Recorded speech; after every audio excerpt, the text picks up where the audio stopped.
Ecotech vous est offert avec le concours du Mobile Film Festival. Salut à vous tous et merci une fois de plus d'être des nôtres pour cette 5e épisode de Ecotech, l'actu tech et web au Cameroun et un peu en Afrique francophone. Cette semaine, je vous plonge au cœur de l'émission Le Débrief de Paola Audrey Ndengue, lancée il y a à peu près 2 mois maintenant. Cette émission qui décrypte chaque semaine l'actualité africaine est un véritable succès sur le web. Je vous parlerai aussi de cette campagne de crowdfunding qui a été lancée pour permettre à l'application Ucare de passer un autre cap.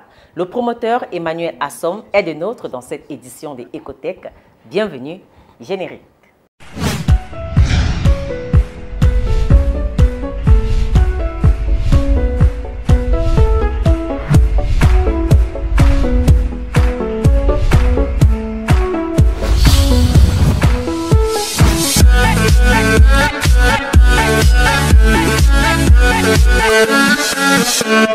Alors, je vous le disais, le Zoom donne la parole à Paola Audrey Ndengue qui vient de lancer le Débrief, une émission qui décrypte l'actualité africaine et est diffusée chaque dimanche à 18 h sur Facebook et YouTube.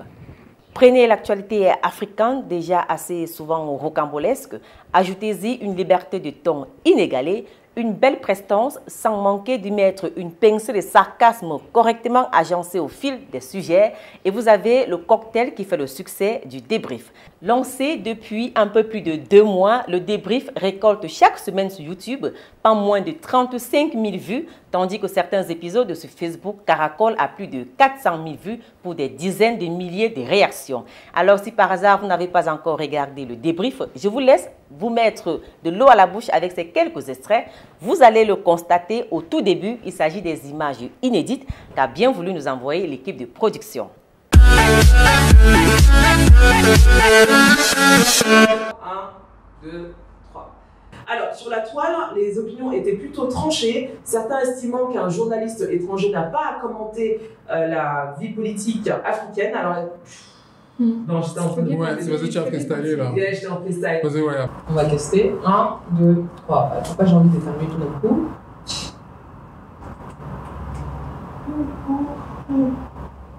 Ok. Du coup, ça va trop lentement.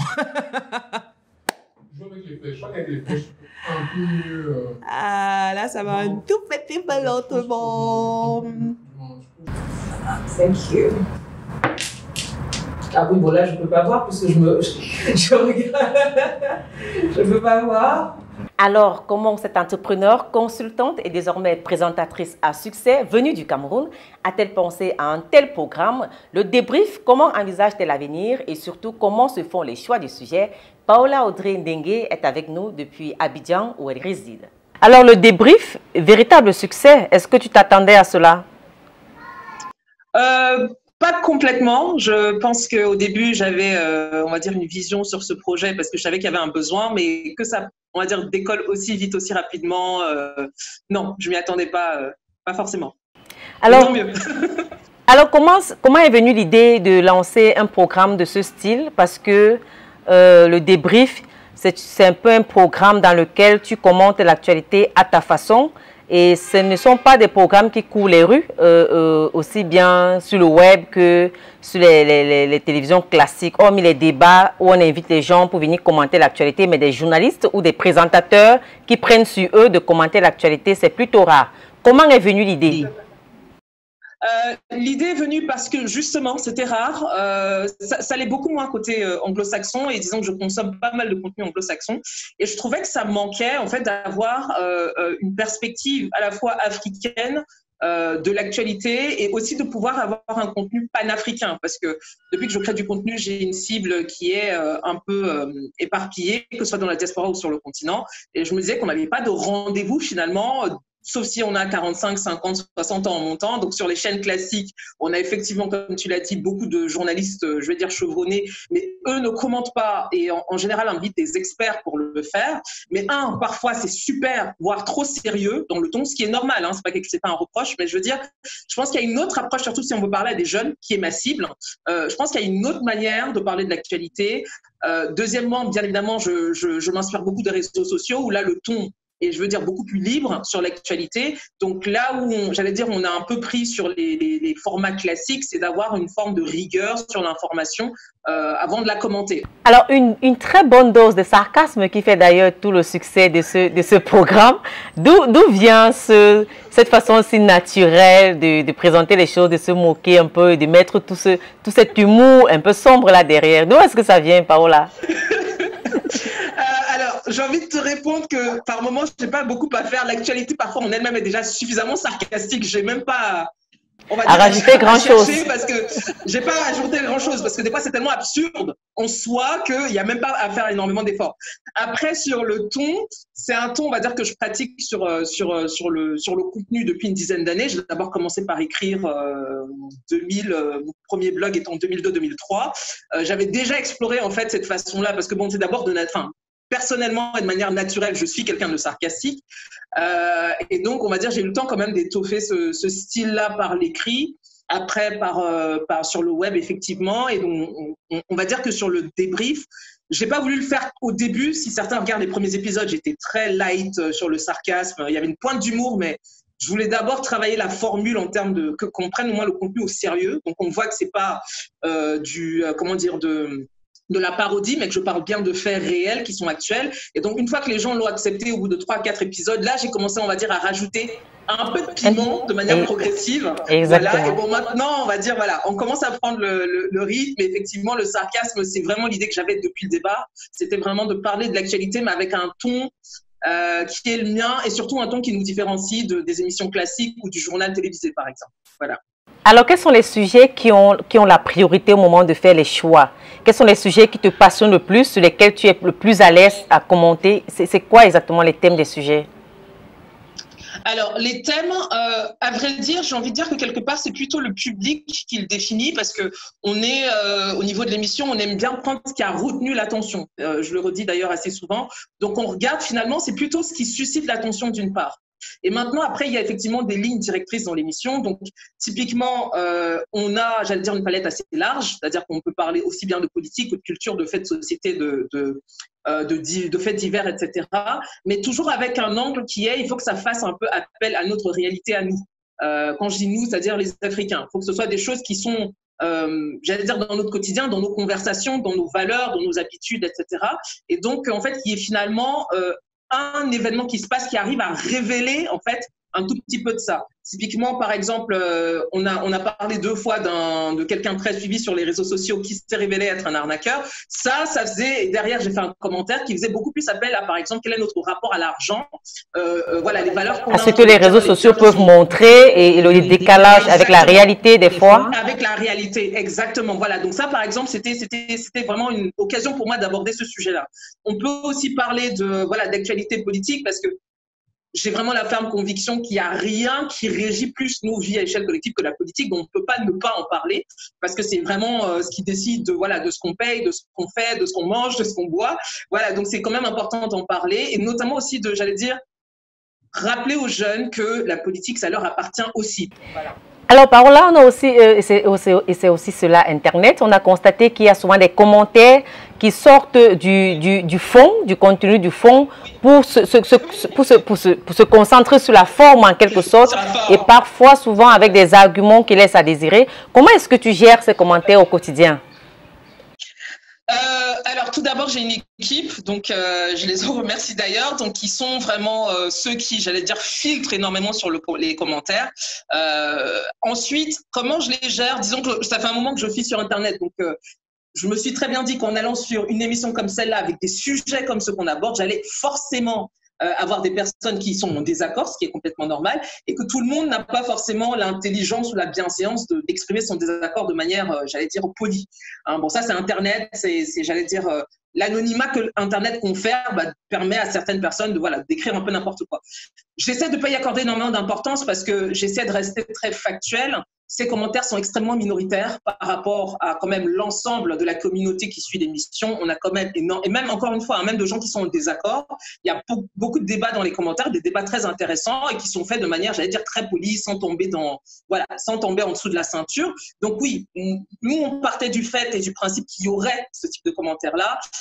Donc j'y accorde pas d'importance encore une fois parce que c'est minoritaire. Et deuxièmement, quand j'y accorde de l'importance, j'essaie de limite m'en servir pour en faire du contenu. C'est ce que j'ai fait sur une de mes précédentes émissions où j'avais effectivement beaucoup de commentaires au niveau de mes choix capillaires. Je me suis dit, tiens, au lieu de répondre de manière, j'allais dire dans les commentaires, etc., je vais plutôt m'en servir pour faire du contenu et pour enrichir l'émission. Et ça a très, très bien marché. Donc, merci aux associés qui ont commenté. Ils m'ont servi à quelque chose. Voilà. Alors, jusqu'ici, est-ce qu'il y a des retours, que tu trouves particulièrement intéressants et qui t'ont marqué? Par exemple, peut-être partager avec nous deux de ces retours, ce seraient lesquels? Alors, j'ai eu un retour qui m'a touchée sur le dernier épisode. On a notamment parlé à la fin de la poliomyélite. Donc, il y a plusieurs pays africains qui ont été déclarés libres de cas de polio.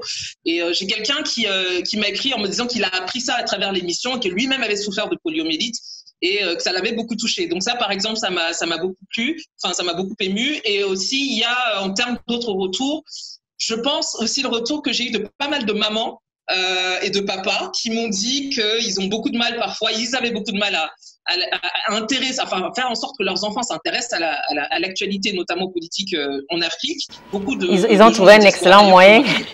Voilà, ils ont trouvé un moyen effectivement de pouvoir dire, au moins si tu regardes pas le journal télévisé avec nous, il y a cette émission-là, etc. Et qu'ils regardent l'émission avec leurs enfants. Donc ça, par exemple, ça m'a beaucoup touchée de me dire que on arrive à faire une émission qui est multigénérationnelle finalement, et on le voit aussi dans les chiffres, puisque l'émission étant sur le digital, on a cet avantage de pouvoir vraiment avoir des datas très spécifiques sur qui regarde. Et aujourd'hui, je suis quand même heureuse de voir que j'ai une courbe de gens allant de 18 à 65 ans qui regardent l'émission. Donc ça aussi, c'est une petite fierté. Voilà. C'est ce que j'allais demander. On allait atterrir sur la data. Je voudrais par exemple savoir d'où est-ce qu'on regarde le plus le débrief, ce genre de données, les hommes ou les femmes qui regardent le plus. Si tu pouvais partager avec nous quelques données aujourd'hui, parce que je pense qu'au bout de 7-8 épisodes, on peut déjà quand même avoir les premières tendances. Tout à fait, on a les premières tendances, effectivement. Alors, je vais commencer par le lieu. Il faut savoir que nous, on diffuse sur Facebook et sur YouTube. C'était un choix volontaire, parce qu'on savait que Facebook étant le premier réseau social africain et qu'on parle de contenu africain, c'est clairement une plateforme où il fallait être, mais on ne voulait pas limiter ça, parce qu'il y a la diaspora aussi, on sait que celle-là est beaucoup plus portée sur YouTube. Et en fait, ce qui est très drôle, c'est que ça se reflète très bien dans les chiffres et dans les datas qu'on reçoit.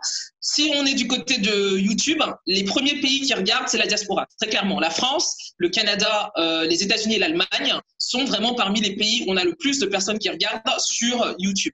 Sur Facebook, c'est beaucoup plus nuancé. On a beaucoup plus de pays africains. La Côte d'Ivoire, le Cameroun.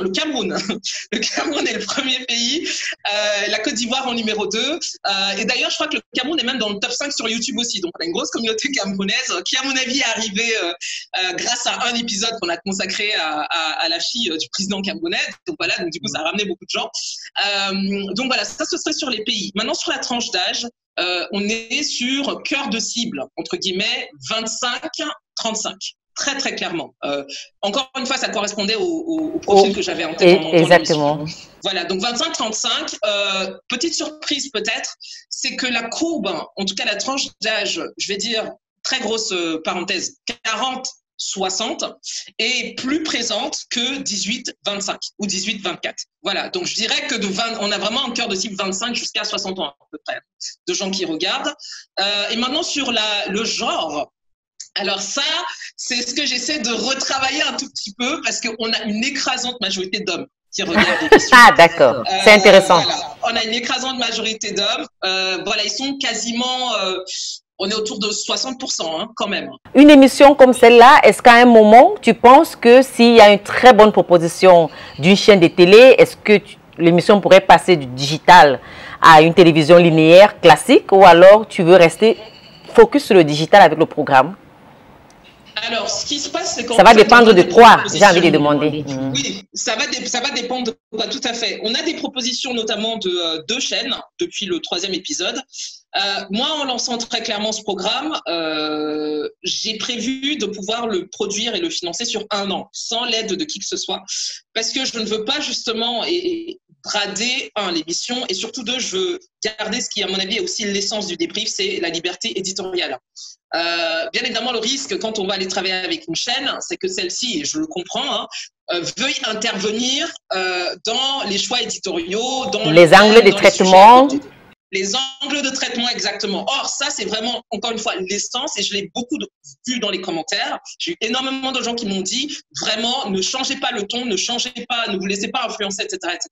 Donc, je sais que le jour où le public va avoir la perception qu'il y a eu, j'allais dire, une intervention très claire dans mes choix, ou que je n'ai pas pu dire ce que je voulais vraiment dire, etc., ça va plus me causer de tort qu'autre chose. Tout à l'heure, on a parlé des critères de l'émission, mais à l'avant-dernière question que j'ai envie de poser, c'est comment s'arrêtent finalement les choix des sujets? Bon, hormis ceux qui ont été énormément intéressés, mais si une émission doit durer sur un temps bien précis, 10 minutes, 15 minutes, 20 minutes, comment est-ce qu'on fait pour ne pas avoir une émission d'1 heure? À quel moment est-ce qu'on tranche et qu'est-ce qui joue en faveur des sujets qui sont retenus?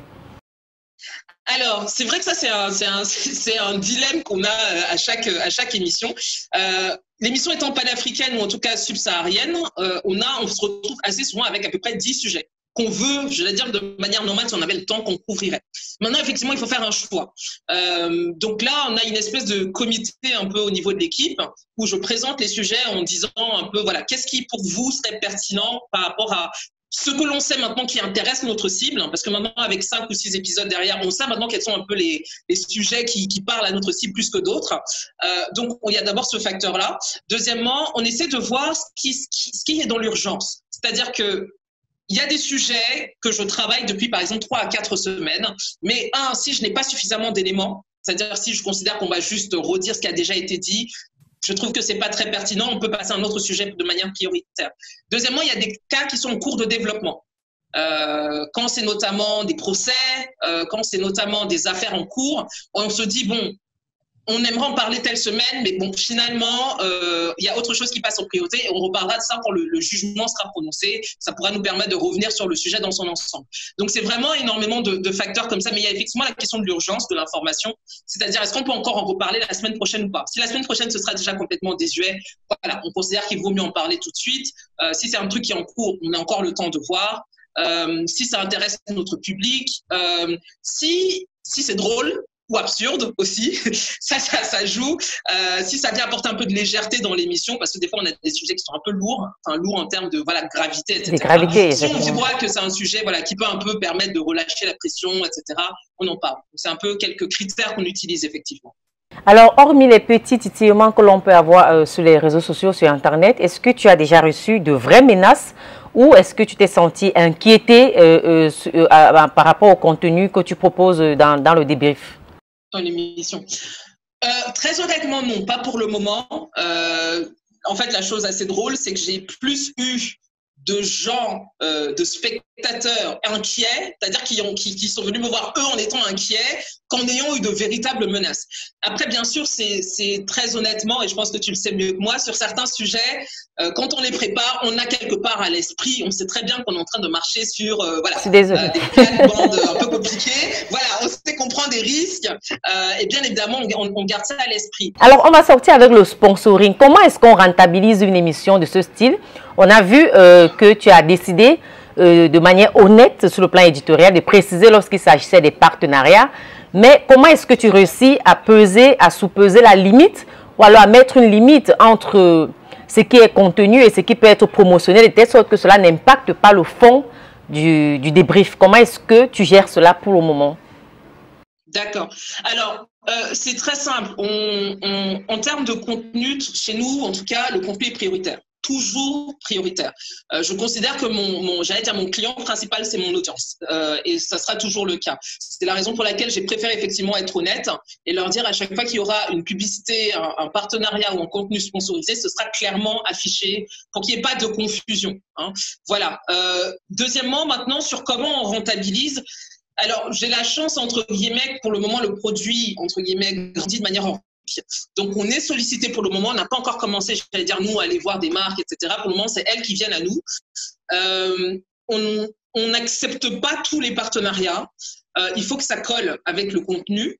Il faut aussi que ça colle avec notre cible. Encore une fois, en ayant les données maintenant, nous, on sait très bien à qui on parle avec le débrief. Donc, si un produit vient, peu importe la somme qu'il donne, on va leur dire, voilà, même de manière honnête, ça colle pas du tout avec notre cible. On pense pas que ce soit intéressant. Merci une fois de plus, Paola Audrey, et longue vie au débrief. Tout de suite, on passe aux infos de la tech qui ont retenu notre attention. Je vous l'annonçais déjà lors du dernier Ecotech, la date de soumission des candidatures pour le Mobile Film Festival Africa est fixée au 7 juillet. Alors si vous êtes cinéaste amateur ou bien si vous aimez des films courts et des belles vidéos, vous pouvez encore postuler, il vous reste juste quelques jours. Alors l'équipe du festival annonce avoir déjà reçu plus de 150 films, mais rien ne vous empêche bien évidemment de tenter votre chance. Pour cette première édition panafricaine, le Mobile Film Festival revient avec les règles qui ont fait son succès. Un mobile, 1 minute, un film. Une seule règle spécifique à cette édition, il faut vivre sur le continent africain pour participer. Le thème est libre. Alors pour vous motiver un peu, je vous rappelle que l'aide globale à la production pour ce prix est de 18 500 €, dont 10 000 € pour le Grand Prix Africa. Il y aura 5 prix en lice.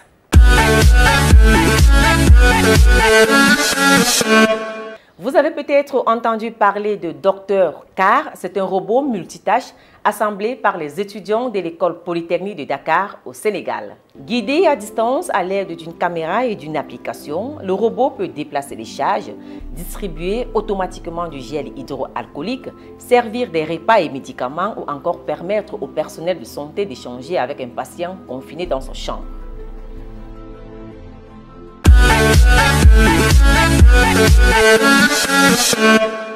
Sortons de cette revue par Google qui a récemment annoncé que pour freiner la propagation des fausses nouvelles, son outil de vérification d'informations sera étendu à Google Images. Qu'est-ce que cela signifie concrètement? Qu'il est désormais possible pour les utilisateurs de voir qu'une image est fiable grâce à un label certifiant qu'une vérification a été effectuée sous les miniatures, précisément en dessous de l'aperçu et du titre. D'après le géant américain, la bibliothèque complète de contenus vérifiés serait accessible depuis un outil de recherche dédié et une API ouverte. Ecotech tire à sa fin. Mon clin d'œil de cette semaine va à l'application Ucare qui vient de lancer une campagne de crowdfunding pour lui permettre de passer un nouveau cap.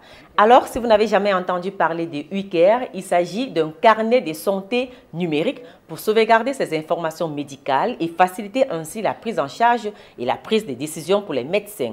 La campagne vise un montant minimum de 5 000 € et est déjà à 10% des réalisations de cet objectif. Je vous invite à participer massivement, à donner un peu du vôtre afin d'aider à l'éclosion des applications locales. Après 2 années de travail sur fonds propres, nous lançons aujourd'hui cette campagne de crowdfunding.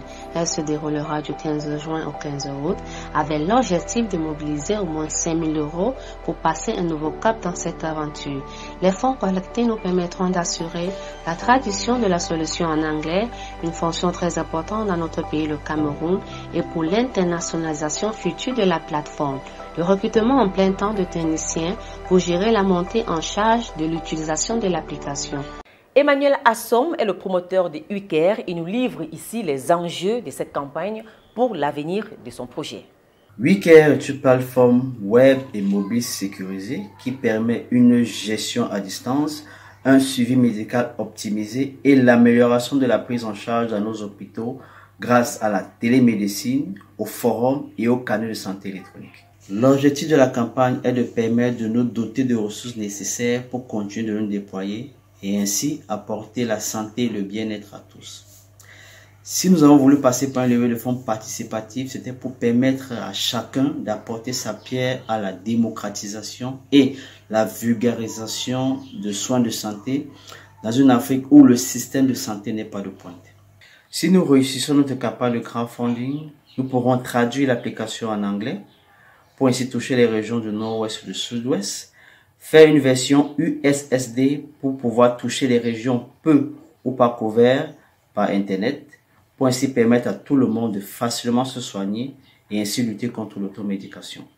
Merci d'avoir regardé Ecotech jusqu'à la fin. Ne partez pas sans vous abonner à notre chaîne. Suivez Téléazou sur les réseaux sociaux, Facebook, Twitter, Instagram ou même LinkedIn. Si vous avez des projets intéressants dans le secteur de la tech, du web ou du digital, n'hésitez pas à nous envoyer un mail à l'adresse ecotech@teleazou.tv. L'équipe fera le reste. Entre nous, on reste connectés et je vous retrouve très prochainement pour un autre épisode.